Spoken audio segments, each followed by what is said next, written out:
Assalamualaikum warahmatullahi wabarakatuh. Selamat pagi. Hari ini kita akan masuk ke pertemuan ke-13 tentang teknik evaluasi, yaitu dengan beberapa pendekatan untuk mengimplementasikan evaluasi, pemilihan beberapa metode evaluasi ya. Jadi ada beberapa metode mengevaluasi perencanaan sebuah interaksi perancangan interface ya, antarmuka ya. Ini di beberapa ini adalah cognitive walkthrough, heuristic evaluation, kemudian ada review based, kemudian ada model based ya.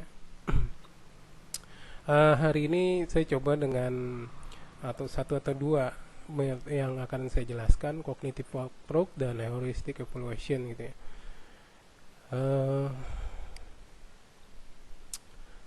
Untuk cognitive walkthrough ini adalah salah satu teknik dalam bidang human computer interaction.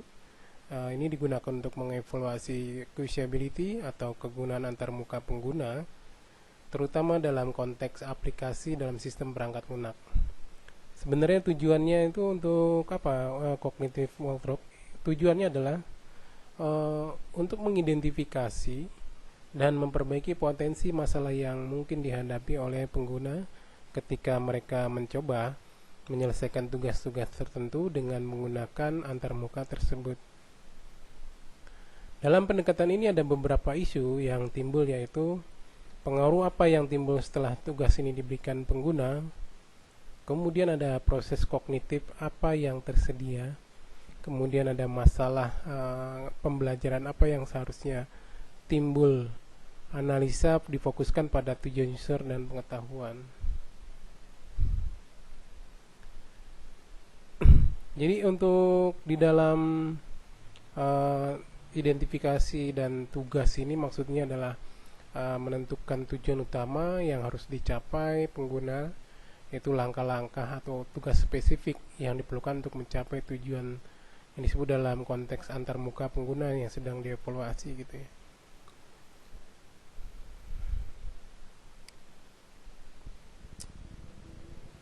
Untuk melakukan evaluasi cognitive walkthrough ini membutuhkan informasi sebagai berikut, yaitu suatu interface yang dibutuhkan itu sendiri. Kemudian deskripsi dari tugas termasuk usaha yang benar untuk melakukannya dan dari struktur tujuannya untuk mendukungnya. Dengan informasi yang sudah didapatkan, maka evaluator dapat melakukan langkah-langkah walkthrough. Pilih tugas, deskripsikan tujuan awal, user lakukan kegiatan aksi yang tepat, analisa proses keputusan untuk kegiatan. Nah, saya coba memberikan contoh tentang teknik walkthrough ini tadi ya, metodenya. Contohnya,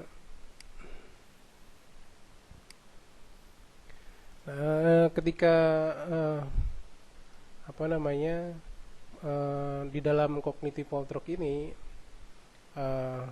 yang pertama adalah kita harus mengevaluasi antarmuka aplikasi, yaitu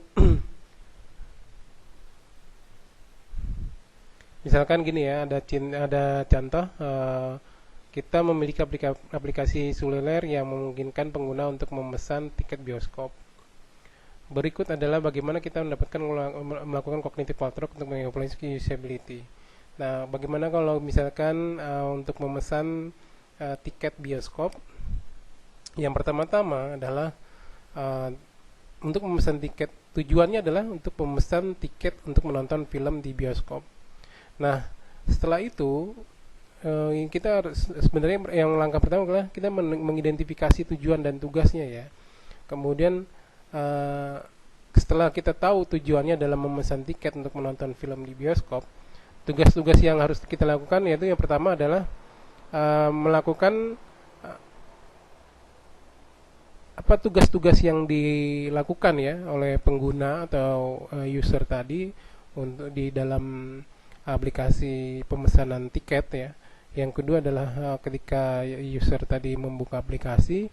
Ketiga adalah mencari film yang ingin ditonton. Kemudian keempat adalah memilih waktu tayang dan lokasi bioskop. Yang kelima adalah memilih jumlah dan jenis tiket.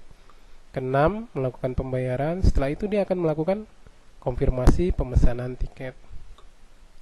Setelah langkah-langkah identifikasi tujuan yang tugas, langkah selanjutnya adalah pengembangan skenario pengguna. Misalkan tadi adalah usernya adalah yang namanya Budi ini ingin memesan 2 tiket untuk menonton film superhero di XYZ di bioskop terdekat pada hari Sabtu malam pukul 19.00 gitu ya. Nah, langkah yang kedua ini sudah kita melakukan pengembangan skenario. Selanjutnya adalah langkah ketiga adalah analisis langkah demi langkah. Untuk setiap tugas ya, kita akan mengevaluasi antar muka dengan menjawab 4 pertanyaan utama. Jadi yang pertama adalah membuka aplikasi. Jadi user ini tadi yang Budi ini membuka aplikasi dan melihat halaman beranda. Apakah Budi akan mencoba mencapai efek yang tepat? Ya, dia tahu untuk membuka aplikasi karena ini langkah pertama yang logis. Kemudian melihat tindakan yang benar di antar muka. Halaman beranda di aplikasi harus menampilkan opsi atau icon yang jelas untuk memulai pencarian film. Jadi, apakah si Budi melihat tindakan yang benar di antar muka tadi untuk melihat opsi atau menampilkan opsi atau icon yang jelas untuk mencari film? Kalau dia misalkan tidak melihat, berarti ya antar muka itu tidak jelas gitu ya. Apakah Budi akan menghubungkan tindakan yang benar dengan efek yang mereka inginkan? Jika ikon pencarian atau film populer ditampilkan secara menonjol, Budi akan menghubungkan ini dengan pencarian film. Jika tindakan yang benar dilakukan, apakah Budi akan melihat bahwa progres telah dicapai?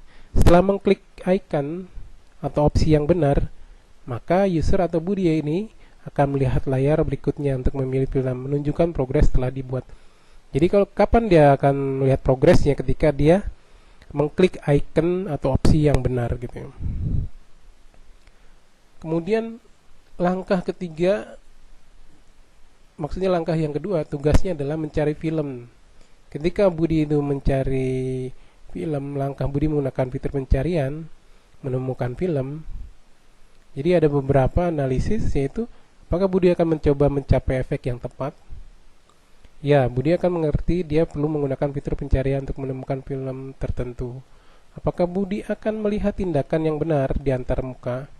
Jadi dalam fitur pencarian harus terlihat jelas, mudah diakses, mungkin berupa icon kaca pembesar di pojok layar. Apakah Budi akan menghubungkan tindakan yang benar dan efek mereka inginkan? Icon pencarian universal seperti kaca pembesar diasosiasikan dengan fungsi pencarian oleh Budi. Nah, jika tindakan yang benar dilakukan, apakah Budi akan melihat bahwa progres telah tercapai? Jadi hasil pencarian menampilkan superhero akan menunjukkan kepada Budi bahwa dia telah berhasil menemukan film. Tujuannya adalah tadi mencari film. Mencari film superhero ya XYZ ya. Menunjukkan bahwa dia berhasil. Ya, menentukan film berarti dia sudah mencari, kemudian dia dalam pencarian tadi dia sudah berhasil mencari film. Yang tugas ketiga adalah memilih waktu tayang. Kemudian keempat adalah memilih jumlah dan jenis tiket. Kemudian ini yang dianalisis juga. Ketika memilih 2 tiket dewasa, Budi akan mencapai efek yang tepat. Apakah Budi akan melihat tindakan yang benar di antar muka? Memilih jumlah tiket dan jenis dewasa, anak-anak, dan lain-lain harus terlihat jelas. Apakah Budi akan menghubungkan tindakan yang benar dengan efek yang mereka inginkan? Jika tindakan benar dilakukan, apakah Budi akan melihat bahwa progres itu telah dicapai? Jadi jumlah tiket yang dipilih akan muncul di layar ringkasan pemesanan, menunjukkan bahwa langkah ini telah selesai. Kemudian dilakukan pembayaran. Budi melanjutkan ke halaman pembayaran dan memasukkan detail pembayaran. Jika dia melakukan detail pembayaran dimasukkan dan dikonfirmasi, Budi akan melihat halaman konfirmasi pembayaran. Nah, berarti ini progres ini telah tercapai kan? Apakah iya? Mendapatkan konfirmasi pemesanan tiket biasanya lewat email, kemudian simpan tiket yang disimpan atau email konfirmasi menunjukkan bahwa pemesanan telah selesai. Jadi di dalam cognitive walkthrough ini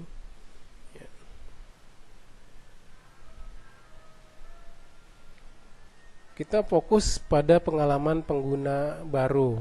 Teknik ini sangat berguna untuk mengidentifikasi masalah yang mungkin dihadapi dengan pengguna baru atau tidak berpengalaman dengan sistem. Jadi keunggulan cognitive walkthrough ini tidak membutuhkan pengujian dengan penggunaan nyata ya. Memungkinkan evaluasi awal tanpa harus melibatkan pengguna langsung yang dapat menghemat waktu dan biaya. Kemudian cognitive walkthrough ini sebenarnya dia sederhana dan efisien. Kemudian ya kenapa dia sederhana dan efisien? Relatif mudah diterapkan, dapat memberikan wawasan berharga dengan cepat ya. Jadi langkah pengumpulan dan analisa data ini, evaluator ini mengumpulkan catatan tentang setiap langkah, mencatat di mana tadi yang dikatakan Budi ini menghadapi kebingungan atau kesulitan.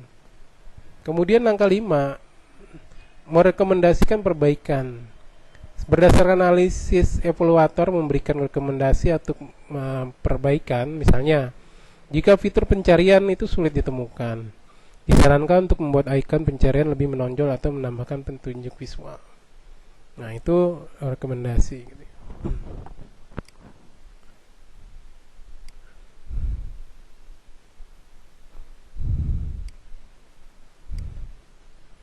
Nah, kita lihat lagi di slide-nya.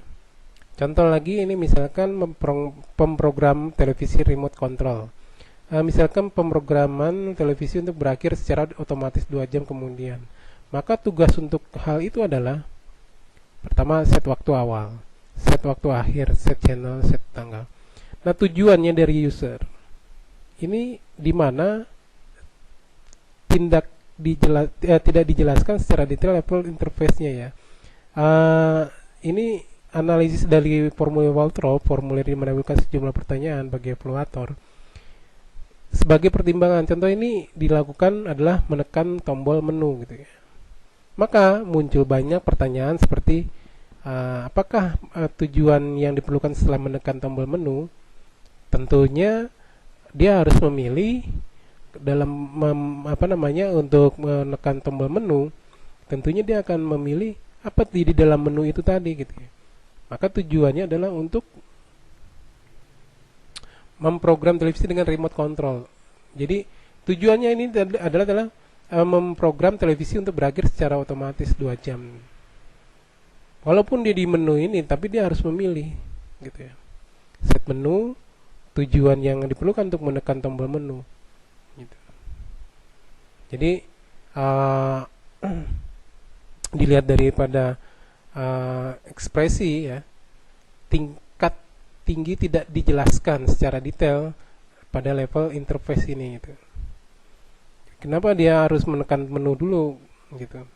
Harusnya maka ini jadi pertimbangan di dalam analisis tadi gitu ya, yang dibutuhkan untuk mengeset televisi yang berakhir. Maka harusnya dia harus menunjukkan set televisi berakhir secara otomatis. Dia harus menunjukkan interface, level interface ya, kapan awal, waktu akhir, set channel, kemudian dia tanggal gitu.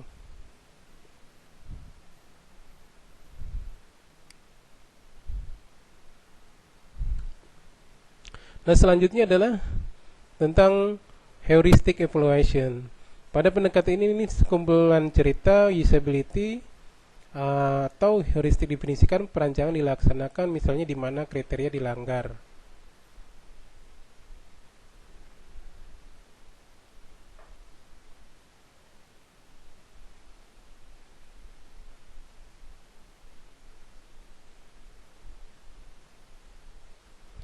Nah, pada pendekatan ini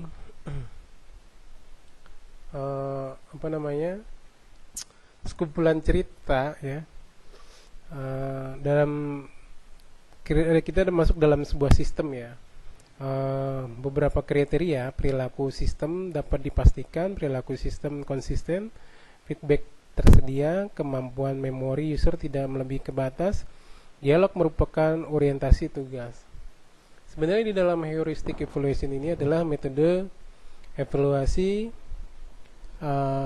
key usability yang digunakan dalam desain antarmuka pengguna atau user interface ya, dan pengalaman pengguna atau user experience.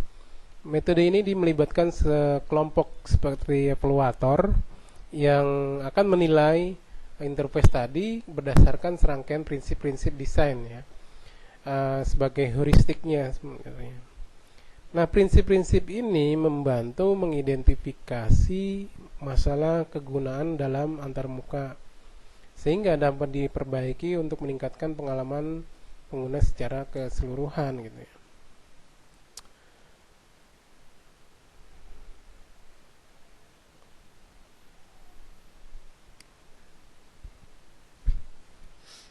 Metode ini merupakan penilaian daya guna dari suatu sistem.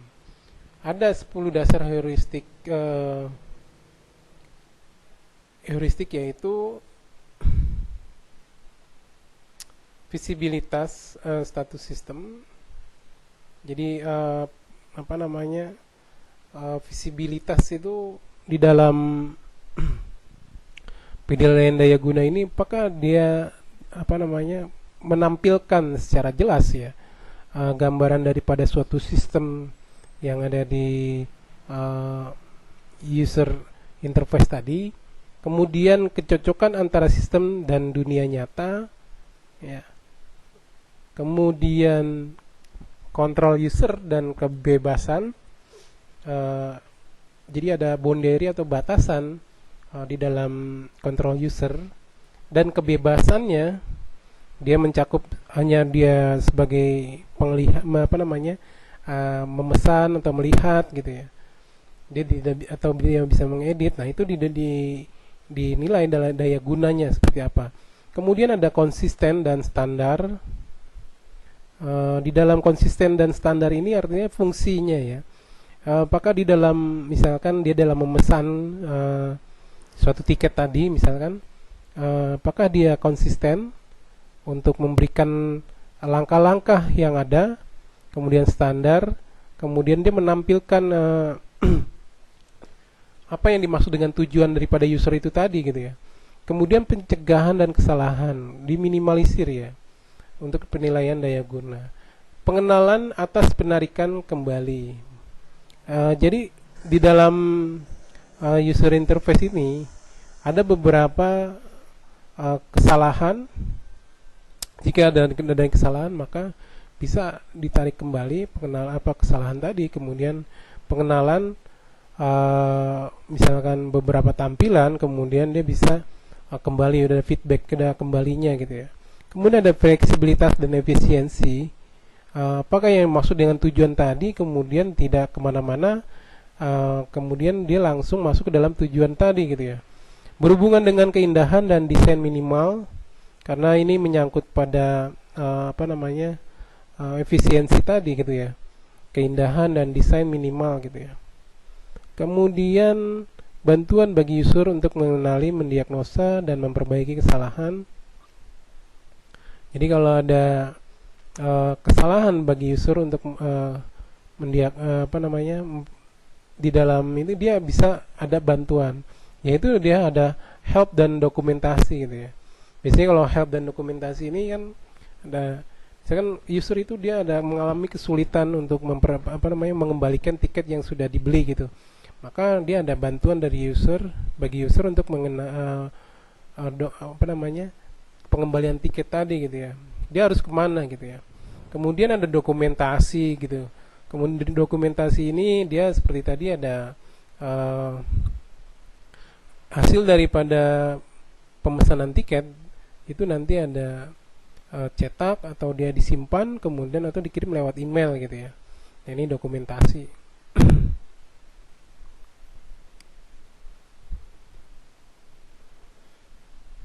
Kemudian ada review based evaluation, ada evaluasi yang berbasis tujuan.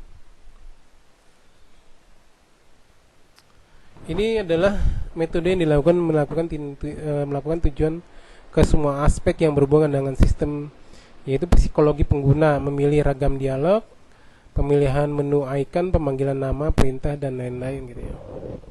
Ini adalah penelusuran antara muka secara individual, mencari masalah kegunaan berdasarkan prinsip heuristik. Jadi mencatat setiap masalah yang ditemukan beserta heuristik yang relevan. Kemudian ada model based evaluation, model evaluasi dasar. Hasil dari spesifikasi, perancangan, dan evaluasi ini selanjutnya dikombinasikan ke dalam kerangka kerja yang menghasilkan model evaluasi dasar. Hal ini merupakan pendekatan terakhir mengevaluasi perancangan.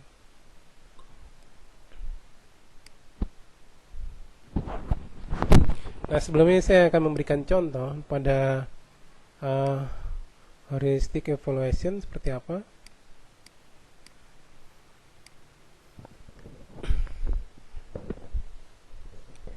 Nah, ini adalah contoh heuristic evaluation. Jadi yang pertama adalah tentang match between system and the real world ya. Pengguna icon, misalkan gini ya, penggunaan icon keranjang belanja yang dikenal umum untuk mengakses daftar belanja. Nah, masalahnya jika icon ini diganti dengan simbol yang kurang familiar, misalkan, nah pengguna ini mungkin kesulitan menemukan keranjangnya gitu. Misalkan keranjang troli gitu ya, itu diganti dengan keranjang makanan gitu ya, atau mungkin diganti keranjang, bukan keranjang tapi diganti dengan orang gitu sedang belanja. Jadi icon ini yang tidak familiar gitu, yang ditemukan oleh pengguna gitu, memungkinkan kesulitan dalam keranjangnya gitu. Kemudian ada user control dan end freedom. Di sini tersedia opsi untuk menghapus item dari keranjang atau kembali ke halaman sebelum dengan mudah. Masalahnya jika tidak ada tombol hapus yang jelas atau cara mudah untuk membatalkan pesanan, ini pengguna tidak mungkin merasa terjebak gitu ya. Jadi kalau opsi penghapus item keranjang ini harusnya ada di halaman sebelumnya dengan mudah gitu. Ini adalah user control atau bebas gitu ya, and freedom dengan bebas, kebebasan gitu ya. Tadi yang saya katakan adalah bagaimana user control ini bisa menghapus, mengedit gitu ya.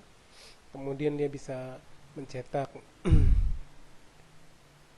Konsistensi and standar, konsisten dalam warna dan tata letak halaman di seluruh situs. Misalnya menggunakan gaya visual yang berbeda pada halaman pembayaran. Ini bisa membingungkan pengguna gitu ya. Kemudian ada error prevention. Error prevention ini sistem memvalidasi alamat pengiriman dan detail kartu kredit sebelum menyelesaikan transaksi. Masalahnya tanpa validasi, pengguna mungkin melakukan kesalahan yang bisa mengganggu proses pengiriman atau pembayaran gitu. Apakah dia benar gitu ya? Kalau dia melakukan bahwa si pengguna kartu kredit ini pemakainya gitu. Jadi harus divalidasi gitu ya. Kesalahan yang mengganggu untuk pengiriman atau pembayaran gitu. Kemudian ada recognition, rather than recall ya. Menu navigasi utama selalu terlihat, membantu pengguna untuk bergerak antara halaman tanpa perlu mengingat jalan yang tepat. Jadi jika menu tersembunyi atau harus diingat di setiap langkah, ini menambah beban ingatan pengguna gitu. Jadi hati-hati jika kalau misalkan menu navigasi itu tidak terlihat atau tersembunyi gitu ya. Jadi setiap langkah ini menambah beban. Di mana sih gitu ya menu yang ada gitu. Kan kadang-kadang mencari lagi itu. Jadi menu navigasi ini harusnya terlihat jelas, kemudian membantu pengguna untuk bergerak antar halaman tanpa perlu mengingat jalan yang tepat gitu. Flexibility and efficiency of use. Opsi untuk pengguna reguler dengan cepat mengulangi pesanan sebelumnya atau pengguna metode pembayaran yang tersimpan.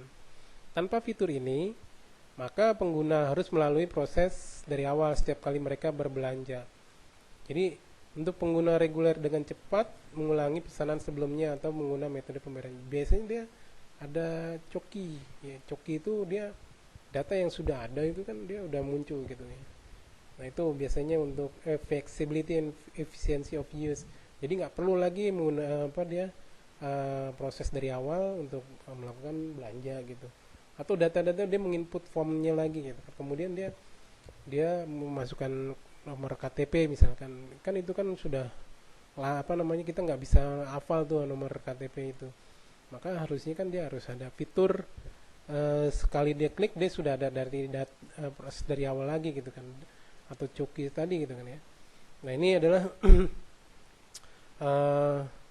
tidak perlu mengulangi pesanan sebelumnya gitu. Kemudian ada aesthetic and minimalist design. Tata letak halaman produk yang bersih dengan informasi yang relevan ditampilkan secara menonjol. Jika halaman terlalu penuh dengan iklan atau informasi yang tidak relevan, ini bisa mengalihkan perhatian pengguna dari pembeli yang tadinya pengen beli sepatu karena ada iklan kosmetik, akhirnya beli kosmetik gitu. Jadi iklan ini juga akan berpengaruh informasi yang tidak relevan gitu ya. Jadi tata letak halaman produk yang bersih dengan informasi yang relevan ditampilkan secara menonjol. Kalau misalkan dia etalase dia hanya menampilkan ya dia menjual sepatu gitu ya. Ya sepatu, tapi jangan ada embel-embel kosmetik gitu kan. Ya ini akan jadi pengguna akan beralih kepada iklan tersebut gitu. Kemudian ada help user or recognize, diagnose and recovery from error. Pesan kesalahan yang jelas informatif saat Anda masalah dengan pemrosesan pembayaran. Seperti error 1 2 3 4 gitu ya.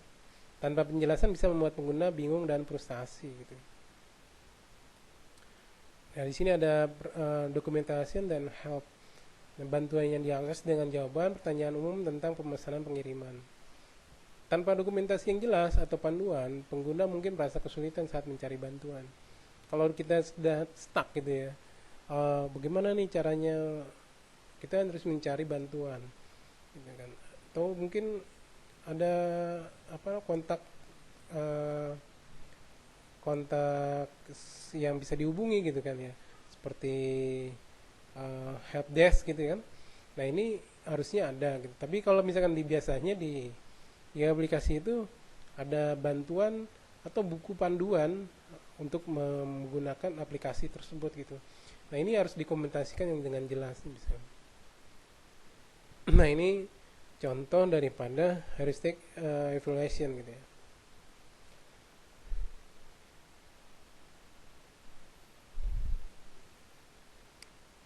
Nah selanjutnya ada 3 pendekatan dari evaluasi implementasi, yaitu teknik observasi dan query, teknik query ya. Ini ngaco ini. Bentar.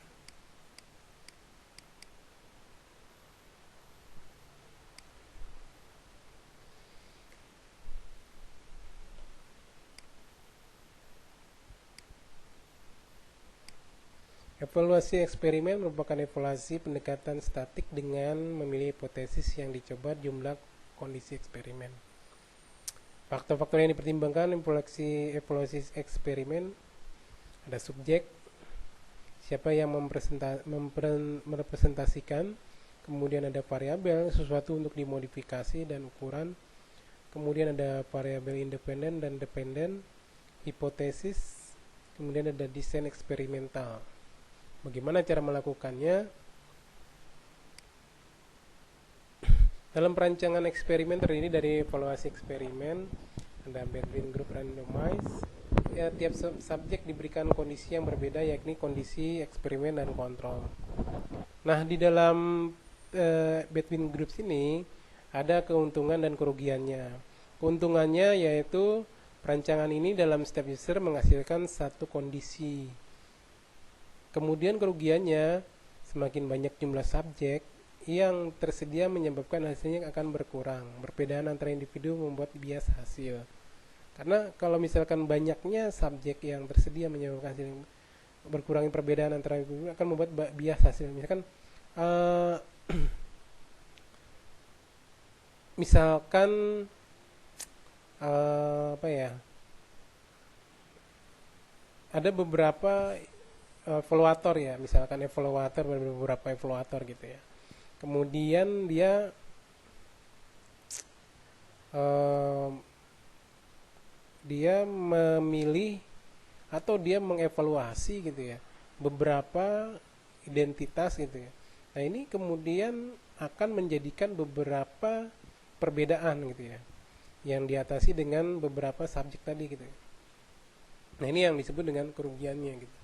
Jadi banyaknya jumlah jumlah subjek tadi, evaluator tadi misalkan, ini akan menyebabkan hasil yang akan berkurang atau perbedaan gitu, banyaknya perbedaan gitu. Kemudian ada within groups, setiap user akan menampilkan uh, kondisi yang berbeda gitu ya. Jumlah user yang tersedia lebih sedikit, pengaruh dari subjek lebih sedikit gitu. Kemudian evaluasi eksperimen. Evaluasi ini adalah mendekatkan statistik dengan memilih hipotesis yang akan dicoba dan jumlah kondisi eksperimen. Sorry, ini sama. Nah, kemudian ada teknik observasi ya. Teknik observasi ini adalah fungsi perangkat lunak yang digunakan teknik observasi, yaitu memonitor tes, membuat catatan kejadian penting, diobservasi video proses testing, membuat umpan balik diagnostik mengenai masalah penggunaan sistem. Jadi ada beberapa teknik observasi: think aloud, analysis protokol, automatic protocol analysis tool, post test walkthrough.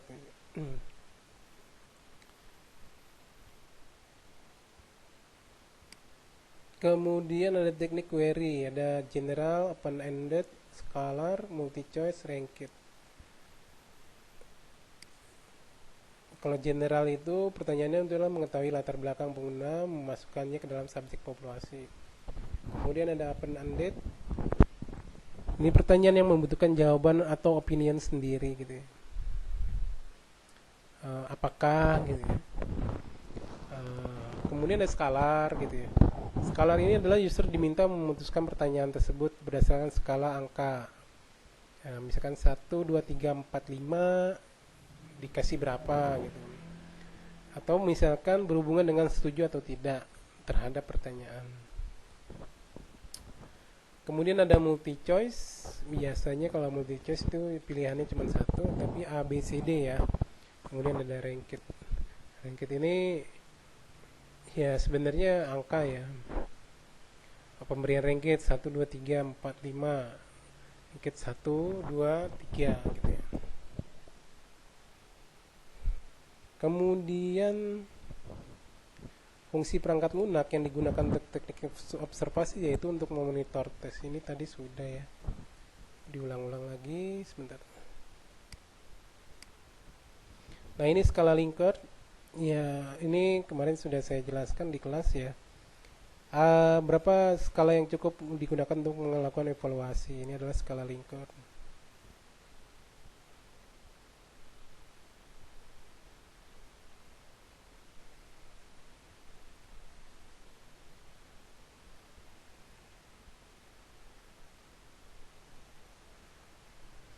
Ini mulai dari 4 sampai 7. Ukuran 4 sampai 4, 1 sangat buruk, 2 buruk, 3 bagus, 4 sangat bagus, 5 1 buruk, 2 buruk, sangat buruk, 3 netral, 4 bagus, 5 sangat bagus. Ukuran 7 sangat buruk, 2 buruk, 3 agak buruk, 4 netral, 5 agak bagus, 6 bagus, 7 sangat bagus. Ini penelitian ini umumnya menggunakan 5 skala ya. 5 skala berarti tinggal masukkan. Bayangkan web user set Universitas Indraprasta ac.id. Maka hasil yang secara keseluruhan, misalkan layout, ini berapa evaluatornya, jadi evaluatornya 1, 2, 3 berapa orang, ini 5 orang, dia dikasih nilai. Ya, di sini layoutnya yang paling tinggi adalah 5, yang paling jelek adalah nomor 4 ini, nomor orang 4 ini mengasih nilai 3. Kecepatan aksesnya dia 3,4 ya rata-rata prosedur akses. Nah, yang paling jelek adalah perpaduan warna, ternyata 3,2. Nah, rata-rata 3,76. Dari pendapat para evaluator ini adalah netral karena nilainya ada 3,76. Kriteria yang paling bagus adalah selalu up to date, sedangkan yang harus dapat perhatian adalah lebih baik adalah kriteria perpaduan warna.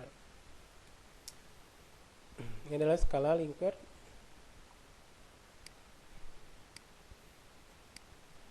Oke ya. Mungkin sampai di sini saja. Sebenarnya ada tadi yang saya jelaskan adalah ada cognitive walkthrough dan heuristic evaluation. Kemudian ada evaluasi berbasis tinjauan. Sebenarnya ini ada model base ya. Kalau usability review base ini adalah berbasis ulasan, metode yang menggunakan masukan dari pengguna nyata. Contohnya ya memanfaatkan pengalaman pengguna untuk mendapatkan wawasan otentik gitu ya. Ya secara relevan. Jadi pengumpulan ulasan pengguna ini dari feedback gitu ya. Kemudian ya seperti Google Play misalkan, Apple App Store misalkan, atau forum pengguna atau media sosial atau survei pengguna. Ini adalah review base gitu ya. Kemudian ada model base gitu ya.